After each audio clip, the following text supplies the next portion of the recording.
فإن خير الحديث كتاب الله وخير الهدي هدي محمد صلى الله عليه وسلم وشر الأمور محدثاتها وكل محدثة بدعة وكل بدعة ضلالة وكل ضلالة في النار. الذي أرسله بالحق بشيرا ونذيرا وداعيا إلى الله بإذنه وسراجا منيرا.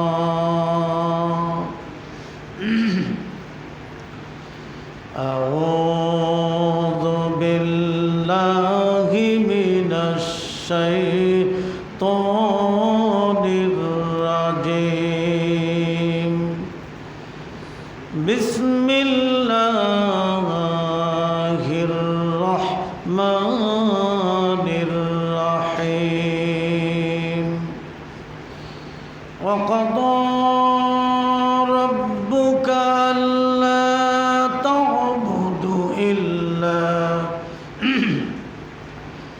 ألا تعبدوا إلا إياه وبالوالدين إحسانا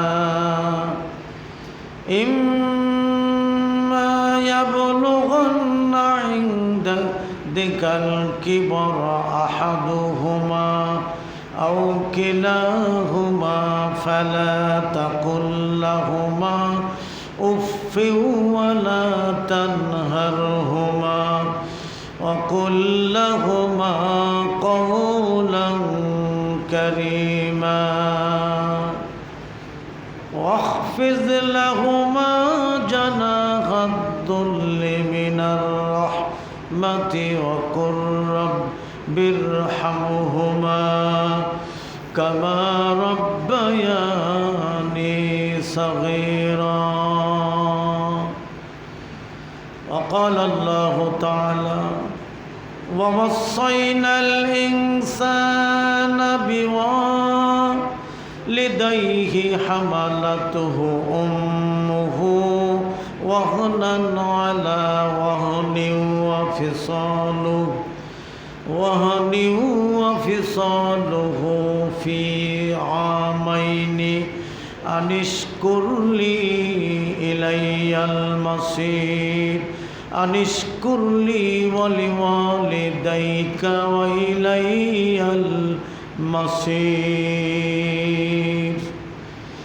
عن أبي هريرة رضي الله تعالى عنه قال قال رسول الله صلى الله عليه وسلم أي العمل أحب إلى الله قال الصلاة على وقتها قال ثم أي قال ثم بر الوالدين قال ثم أي قال الجهاد في سبيل الله. رواه البخاري مسلم. عن عبد الله بن عمر رضي الله تعالى عنه قال قال رسول الله صلى الله عليه وسلم ثلاثة. عن عبد الله بن عمر رضي الله تعالى عنه قال قال رسول الله صلى الله عليه وسلم مدمن الخمر والعاق والديوس. رواه مسلم তিরমিজি মিশকাত. ইন্নাল্লাহা ওয়া মালাইকাতাহু ইউসাল্লুনা আলান নবী ইয়া أيها الذين آمنوا صلوا عليه وسلموا تسليما اللهم صل على محمد وعلى آل محمد كما صليت على إبراهيم وعلى آل إبراهيم إنك حميد مجيد اللهم بارك على محمد وعلى آل محمد كما باركت على إبراهيم وعلى آل إبراهيم إنك حميد مجيد حمد বারিতা আমার একটা স্বপ্ন পূরণ করো দয়াময় তোমার কালাম বলতে গিয়ে মরণ যেন হয় আমার তোমার কথা বলতে গিয়ে মরণ যেন হয়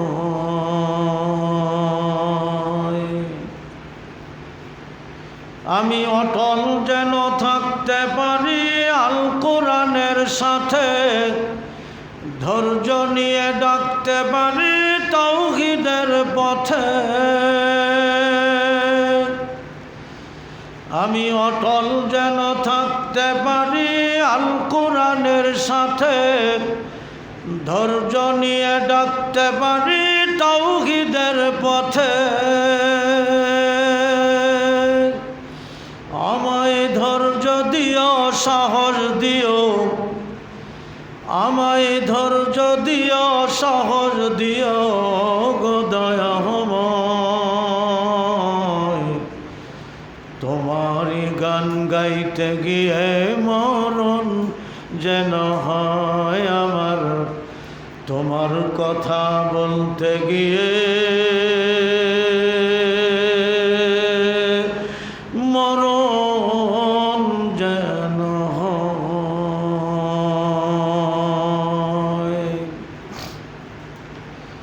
আমি হৃদয় খুলে হাসতে পারি যেন সবার সাথে আমার নয়ন যেন কাঁদতে পারে মজলুমানের দুঃখে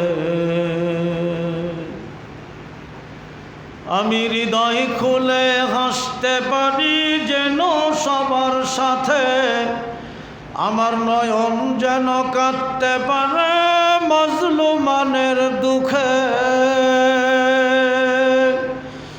আমায় এমন দৃঢ় ঈমান দিও আমায় এমন দৃঢ় ঈমান দিও গো দয়াময় তোমার পথে চলতে গিয়ে না পাই যেন হয় আমার একটা স্বপ্ন পূরণ করো ও গো দয়াময় তোমার কালাম বলতে গিয়ে মরণ যেন হয়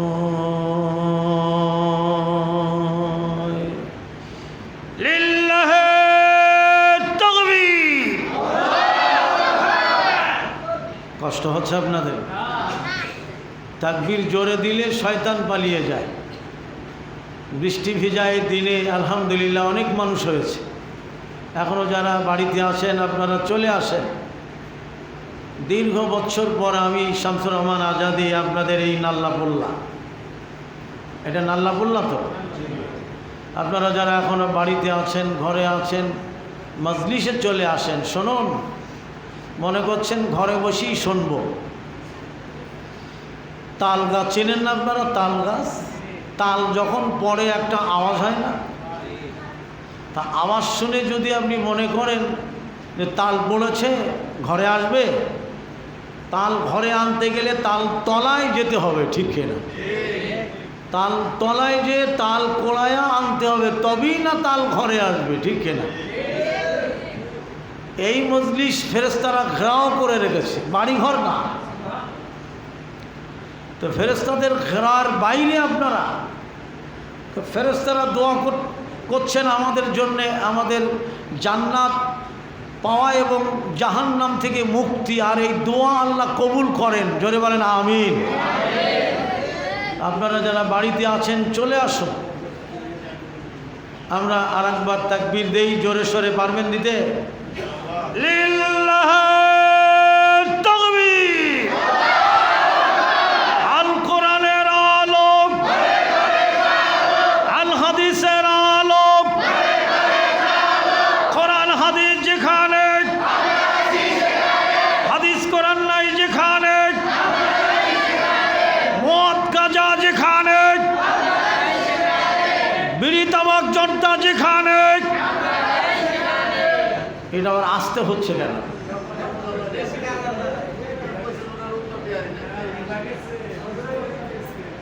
বিড়ি তামাক যেখানে আমরা আছি সেখানে নাকি? এগুলি হারাম, এগুলি হারাম, হালাল নয়। কুল্লু মুস্কিরিন খমরুন অকুল্লু খমরিন হারামুন। যাবতীয় নেশা, এটা খমর, খমর মানে মদ, নেশা হারাম। আপনি যাই বলেন না কেন, বিড়ি তামাক জর্দা এগুলি কি নেশা না? নেশা। যা নেশা করে তা হারাম। আল্লাহ আমাদের তৌফিক দান করুক, আমরা এর থেকে যেন ফিরে আসতে পারি। সবাই পড়ে আমিন। সম্মানিত সুধী মণ্ডলী, লাল্লাপুল্লাহ বাজার জামে মসজিদ কর্তৃক আয়োজিত যুব সমাজের উদ্যোগে আলহামদুলিল্লাহ যুবকরা এগিয়ে এসেছে। আহলান সাহলান যুবকদেরকে এক ইসলামিক আলোচনা সভা।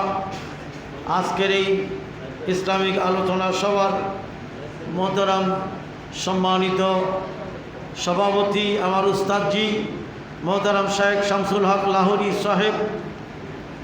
আজকের দ্বিতীয় আলোচক ছিলেন শেখ মুস্তাকিম বিল্লাহ। এই মসজিদের সম্মানিত ইমাম ও খতিব হযরত উলামা ইকরাম, উলামায়ে দ্বীন, বিভিন্ন এলাকা থেকে আগত ইসলাম দরদি ভাইয়েরা, হেজাবের মধ্যে অবস্থানরত আজকের মা ও বোনেরা, সম্মানিত সুধী মণ্ডলী, আমি গুনাহগার শামসুর রহমান আজাদি অনেক কষ্ট করে, যিনি আমাকে বাইকে করে আনলেন, আনার পরে অনেক কষ্ট করে এনেছেন আমতলা বাজার থেকে, তারপরে ছাতা নিয়ে অনেক কষ্ট করে আপনাদের মাঝে এসেছি। আল্লাহর কোটি কোটি শুকর আদা করছি যে মহান আল্লাহ এই নাল্লাপুল্লাহ যুব সমাজের উদ্যোগে আজকের ইসলামিক অনুষ্ঠানে আমাদেরকে হাজির হওয়ার তৌফিক দান করেছেন। আমরা সর্বাগ্রে সেই মহান আল্লাহর শুকর আদা করি, সবাই পড়ি আলহামদুলিল্লাহ। আর শুকরিয়া জানাই সেই মহান আল্লাহ পাকের, যার লয় নেই, যার ক্ষয় নেই, যিনি অমর, যিনি অক্ষয়, যিনি চিরস্থায়ী, যিনি চিরঞ্জীব, সেই মহান আল্লাহ। আমরা সাক্ষ্য দিচ্ছি আল্লাহ ছাড়া আর কোনো ইলাহ নেই, কোনো মাবুদ নেই, কোনো উপাস্য নেই, আইনদাতা নেই, বিধানদাতা নেই, রিজিক দাতা নেই, হায়াত দাতা নেই, মৌত দাতাও নেই। কে ছাড়া? আল্লাহ ছাড়া। সেই আল্লাহর দরবারে আবারও শুকর আদা করছি, সকলেই পড়ি আলহামদুলিল্লাহ। শারীরিক সুস্থতার জন্য আর একবার শুকর আদা করি। শারীরিক সুস্থতা মানুষের জীবনের সবচেয়ে বড় নিয়ামত, এর চেয়ে বড় নিয়ামত আর নাই। মানুষ যখন অসুস্থ হয় তখন সেই জানে যে কি যন্ত্রণা।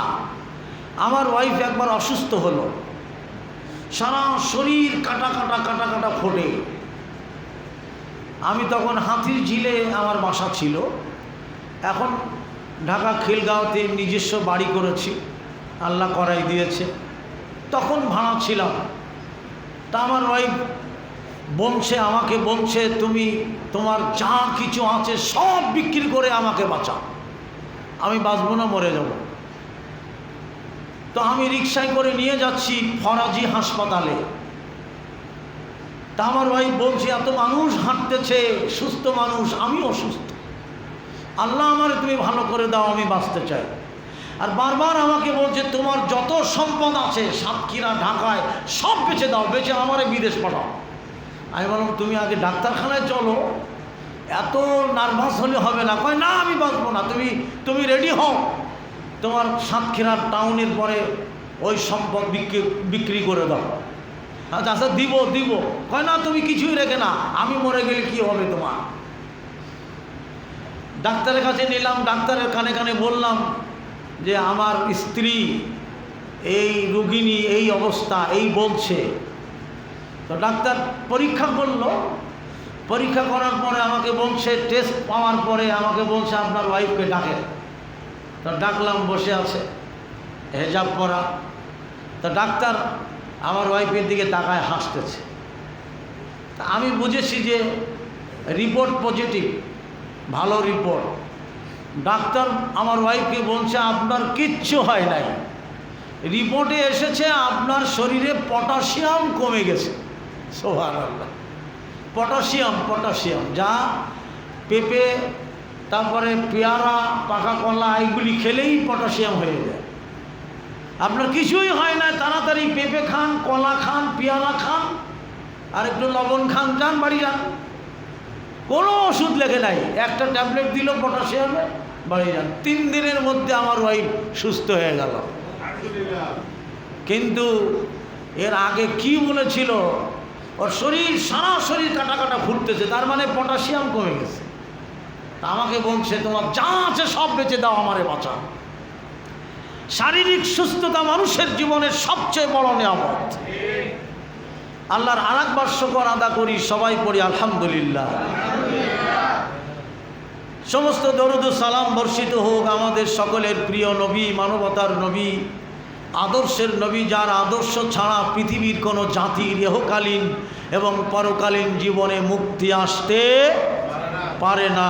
আদর্শ মানলে কার আদর্শ মানবেন? আরো জোরে বলেন, রসুলের আদর্শ। তরিকা মানলে রসুলের তরিকা মানতে হবে, আদর্শ মানলে রসুলের আদর্শই মানতে হবে। অন্য কোনো পথ, মত, মাযহাব, তরিকা মানা যাবে না, যাবে না। সম্মানিত সুধী মণ্ডলী, রসুলের আদর্শ কি আমরা জানি না, আমরা জানি না। আমি নামে আহলে হাদিস, অথচ আমি সুদ খাই, সে কি আহলে হাদিস হলো? হ্যাঁ, আমি নামে আহলে হাদিস, অথচ সুদের কিস্তি আমি দেই। আপনাদের এলাকায় এগুলি মনে হচ্ছে নাই, আছে নাকি? আমার ভাইয়েরা, আহলে হাদিস মানে কি জানেন? আহলে হাদিস ছিল সাহাবায়ে কেরামরা, ওয়াস-সাবিকুনাল আউয়ালুনা মিনাল মুহাজিরিন ওয়াল আনসার ইলাল্লাযীনা ইত্তাবাউহুম বিইহসানিন রাদিয়াল্লাহু আনহুম ওয়া রাদু আনহু ওয়া আ'আদ্দা লাহুম জান্নাতিন তাজরি মিন তাহতিহাল আনহার। হ্যাঁ, আহলে হাদিস তো তারা ছিল যাদের উপরে আল্লাহ রাজি খুশি। জোরে বলেন আলহামদুলিল্লাহ। আপনারা মনে করেছেন আশারায় মুবাশশারার জান্নাতি সাহাবী কয়জন? 10 জন, এর বাইরে নাই। এই যে আল্লাহ পাক বলেন ওয়াস-সাবিকুনাল আউয়ালুনা মিনাল মুহাজিরিন ওয়াল আনসার, ইসলামের প্রারম্ভেই, শুরুতেই, আউয়াল মানে প্রথম, ইসলামের স্বর্ণ যুগে, প্রথম যুগে যে সমস্ত আনসার এবং মুহাজিররা অত্যন্ত সততার সাথে পুঙ্খানুপুঙ্খরূপে কোরআন সুন্নাহর উপরে তারা আমল করেছিল, রসুলের ইতাআত করেছিল, রসুলের আনুগত্য করেছিল। হ্যাঁ, আল্লাহ পাক বলেন রাদিয়াল্লাহু আনহুম, আমি আল্লাহ তাদের পরে সন্তুষ্ট ছিলাম। আল্লাহু আকবার। এ যুগেও আমরা যদি ওই সমস্ত সাহাবীদের মতো পুঙ্খানুপুঙ্খরূপে কোরআন সুন্নাহর আলোকে জীবন গড়তে পারি, আল্লাহ রাজি হবে, ঠিক কিনা? হ্যাঁ, আল্লাহ রাজি হবে। আজকের ইসলামের মধ্যে অনেক যুবকরা এগিয়ে এসছে, অনেক যুবক। আমি আমার 42 বছর বক্তৃতার বয়স, ইদানিং আমি যুব সমাজের ভূমিকা দেখছি, মাশাআল্লাহ, আলহামদুলিল্লাহ, প্রশংসনীয়। এখানেও এই নাল্লাপুল্লাতে যুবকরা যে ভূমিকা রাখছে, আপনারা তাদের সহযোগিতা করবেন না? আরে যুবকদেরকে যদি আপনারা ঠেলে দেন, গান বাজনায়, মদ গাঁজায় লিপ্ত হবে। জোরে বলেন ঠিক কিনা? আমি সুন্দরবনে মাহফিল করতে গেলাম 8 বছর আগে। একেবারে জঙ্গলের ধারে মাহফিল, জায়গার নাম কালাবাগি, সুতারখালি, বাঘের থাবা দেখলাম। সেই এলাকায় যে দেখি মমতাজের গানের কনসার্ট। তো ওরা বললো একদল যুবক, প্রায় 40 জন যুবকদের উদ্যোগে মাহফিল। বলছে ওস্তাদি কি হবে এখানে, কি উপায় হবে? সব তো ওখানে 500 টাকা টিকিট গানের। তাই বললাম কিচ্ছু হবে না, তোমাদের বক্তা কয়জন? ঈশার পরে কয় 3 জন। আমাকে দিবা কখন? কয় আপনি শেষ। তাহলে ওই 2 বক্তার বসায় রাখো, নাস্তা পানি খাওয়াও। আর ওখানে টিকিট ছাড়বে কখন? মানে 2 কিলো দূরত্ব। তো ওরা বললো যে ঈশার পরেই টিকিট ছাড়বে, গান শুরু হবে। আমি ঈশার পরে আমাকে দাও। কয় আপনি প্রধান বক্তা, ওই 2 বক্তার বসায় রাখো, ওদের সম্মানই দিবা। ওই 2 বক্তার ওয়াজ আর আমার ওয়াজ, 3 বক্তার ওয়াজ আমি আজকে করব। ঈশার নামাজের পরে আমি 18টা সঙ্গীত গাই। এলাকার কোনো যুবক ওই গানের টিকিট কাটতে যায় নাই। জোরে কোন সুবহানাল্লাহ। আলহামদুলিল্লাহ, এখন যুবকরা অনেক এগিয়ে এসছে। সম্মানিত সুধী মণ্ডলী, আমার বিষয় আপনারা দিয়েছেন পিতামাতার সেবা, পিতামাতার প্রতি সদাচরণ। আল্লাহু আকবার। এ ব্যাপারে কোরআন সুন্নাহয় যে অগণিত কোরআনের আয়াত এবং হাদিস এসছে, এতে কোনো সন্দেহ নেই, কোনো সন্দেহ নেই। আল্লাহর আনুগত্যের পরে অকদা রব্বুকা আল্লাহ তা'বুদু, আল্লাহ এই নির্দেশ দিয়েছেন, ফায়সালা করে দিয়েছেন, যা রদ হবার না। হ্যাঁ, আল্লাহ ফায়সালা করে দিয়েছেন। কে ফায়সালা করেছেন? আল্লাহ বলছেন আমি ফায়সালা করে দিয়েছি, আমি এই নির্দেশ দিয়েছি, আল্লাহ তা'বুদু, তোমরা শুধু আমার আনুগত্য করো, আমার দাসত্ব করো। আর অবিল ওয়ালিদাইন, দাইন মানে কয়জন? আল্লাহ পাক বলেন ওয়াবিল ওয়ালিদাইনি ইহসানা, আর তোমরা সদাচরণ করো, তোমরা তোমাদের মা বাবার সেবা করো। জোরে বলেন সুবহানাল্লাহ। আল্লাহ পাক বলেন তাদের 2 জন অথবা 1 জনকে তোমরা যদি বৃদ্ধ অবস্থায় পাও, আল্লাহ পাক বলেন তোমরা তাদের সামনে উহ শব্দটিও করো না, তাদেরকে তোমরা ধমক দিও না। আকুল্লাহুমা কাওলান কারীমা, আর সম্মানজনক আচরণ করবে, মিষ্টি করে কথা বলবে, মার্জিত ভাষায় কথা বলবে, অমার্জিত ভাষায় কথা বলবে না। খবরদার, নিষেধ করা হলো। আল্লাহর নবীর কাছে একজন সাহাবী আসলেন, এসে বললেন হে আল্লাহর নবী, আমি যুদ্ধ করে, আল্লাহর পথে যুদ্ধ করে শহীদ হয়ে আল্লাহর সন্তুষ্টি অর্জন করে জান্নাতে যেতে চাই। এটাও বুখারী মুসলিমের হাদিস। তা আল্লাহর নবী বলছেন তোমার বাড়িতে কে আছে? কয় আমার মা আছে। কয় যাও তুমি মায়ের সেবা করো। কিছুক্ষণ পরে আবার ডান দিক থেকে রসুলের কাছে এসে সালাম দিলেন, হে আল্লাহর নবী, আমি যুদ্ধে যেতে চাই, আমি যুদ্ধে শহীদ হয়ে আল্লাহর সন্তুষ্টি অর্জন করে জান্নাতে যেতে চাই। আল্লাহর নবী বললেন বাড়িতে কে আছে? বলেন আমার মা। যাও তুমি তোমার মায়ের সেবা করো। আল্লাহর নবী আবারও নির্দেশ দিলেন। এই লোকটি, এই সাহাবী বেশ কিছুক্ষণ পরে আবার বাম দিক থেকে এসে, বা হাদিসে এসছে 3 বার এসছেন রসুলের কাছে, এসে বলছেন হে আল্লাহর নবী, আমার সালাম গ্রহণ করুন, আমি যুদ্ধে যেতে চাই এবং যুদ্ধ করে শহীদ হয়ে আমি জান্নাতে যেতে চাই।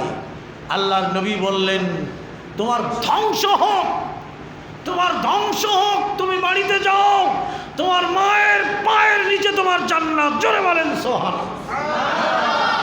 আল্লাহু আকবার। আল্লাহর নবী প্রথমেই বলেন তোমার ধ্বংস হোক, তুমি বাড়িতে যাও। এই ধ্বংস হোকটা রাগের কথা।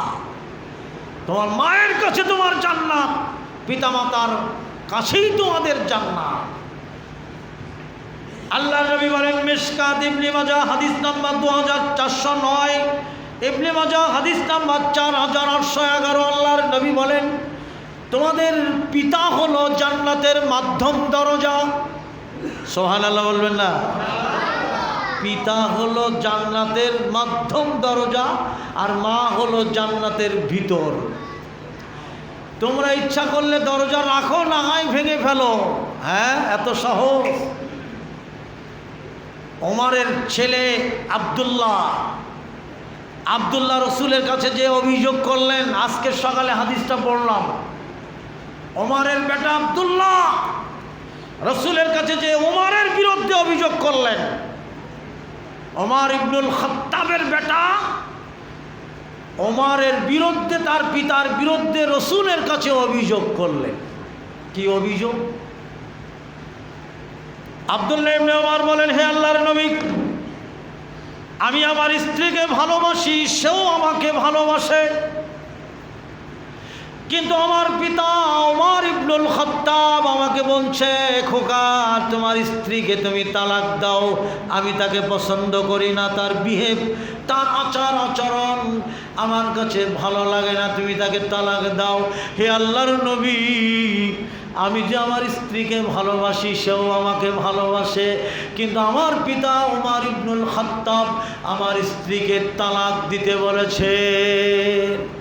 আল্লাহর নবী বলেন, আব্দুল্লাহ, আমার পরে যদি দুনিয়াতে নবী হতো কেউ, সে হতো ওমর। জোরে বলেন সুবহানাল্লাহ, আল্লাহু আকবার।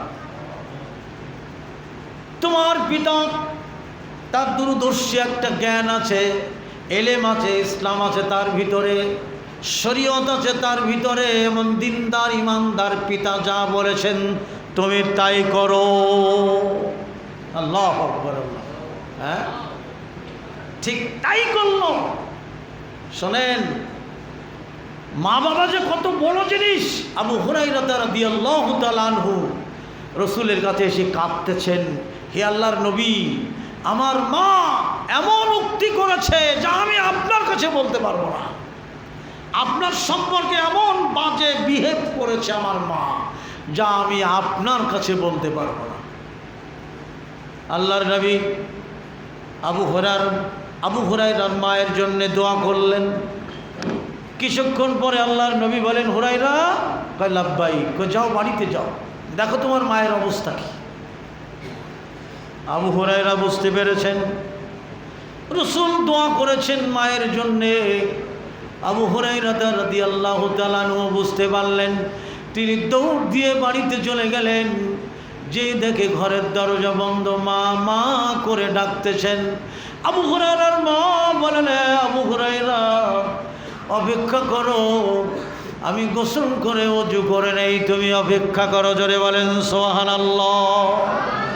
বন্ধুরা আমার, দরজা খুলে আবু হুরায়রার মা বলেন, হুরায়রা, আমি কালেমা শাহাদাত পড়ে আল্লাহর পরে ঈমান এনেছি, রসুলের উপরে ঈমান এনেছি। জোরে বলেন সুবহানাল্লাহ, আল্লাহু আকবার। সাদ একজন জলিল কদর সাহাবী, হযরতে সাদ রাদিয়াল্লাহু তাআলা, যার মৃত্যুতে আল্লাহর আরশ কেঁপে গেছে, যার মৃত্যুতে জানাজায় ৭০,০০০ ফেরেশতা নাজিল হয়েছে, শরীক হয়েছে, সহজ কথা নয়। এই সাদ যখন মুসলমান হয়, তার মা সাদকে বলে দিল, সাদ, তুমি যদি রসুলের সাথে কুফরি না করো, আমি না খেয়ে এই রোদ্রে না খেয়ে শুকিয়ে মরব, একটা দানা পর্যন্ত আমি গালে দিব না। সাদ রসুলের কাছে এসে বললেন, হে আল্লাহর নবী, আমার মা এমন উক্তি করেছেন যে আপনার সাথে আমার কুফরি করতে বলেছেন, এবং এমন বিয়াদবি কথাবার্তা বলেছেন আপনার সম্পর্কে যা আমার সহ্য হয় না। নবী গো, আমি মায়ের সাথে কেমন আচরণ করব? আল্লাহর নবী বলেন, সাদ, তুমি তোমার মায়ের সাথে সুন্দর আচরণ করো। সুবহানাল্লাহ, সুবহানাল্লাহ। হযরতে সাদ একদিন চলে গেল তার মা, দ্বিতীয় দিন চলে গেল, তৃতীয় দিন মরণাপন্ন হয়ে গেল, কিছু খায় না। প্রখর রোদ্রেই এই মক্কার পাহাড় এলাকা সব রোদ আর রোদ, প্রচণ্ড গরম, ৪৫ ডিগ্রি তাপমাত্রা মক্কাতে। সেরকম একটা জায়গায় ৩ দিন রোদের মধ্যে পড়ে আছে সাদের মা। সাদের মা বলেন আমার মৃত্যু হয়ে যাবে, তবুও মোহাম্মদের দিন থেকে যদি তুমি ফিরে না আসো, এভাবেই আমি মরে যাব।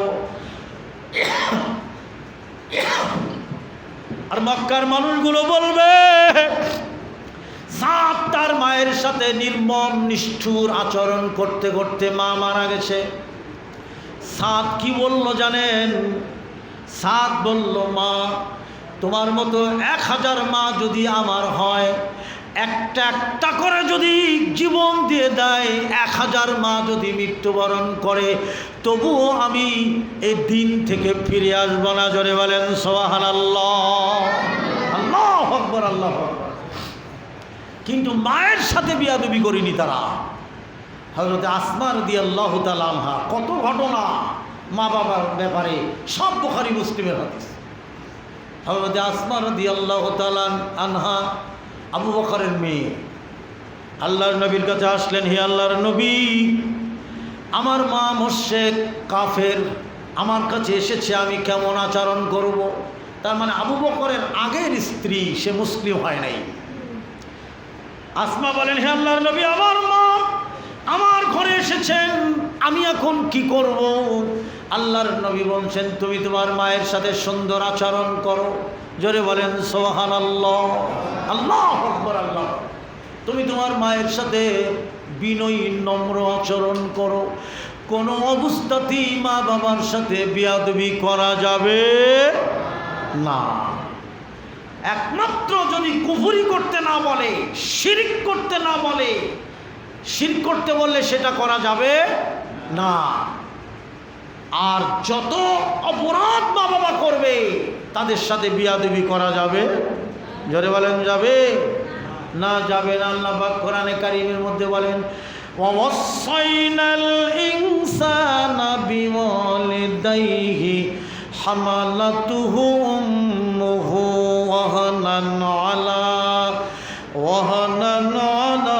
ওয়াহুদিন ওয়া ফিসালুহু ফি আমাইনি আনিশকুরলি ওয়া লিওয়ালিদাইকা। আল্লাহ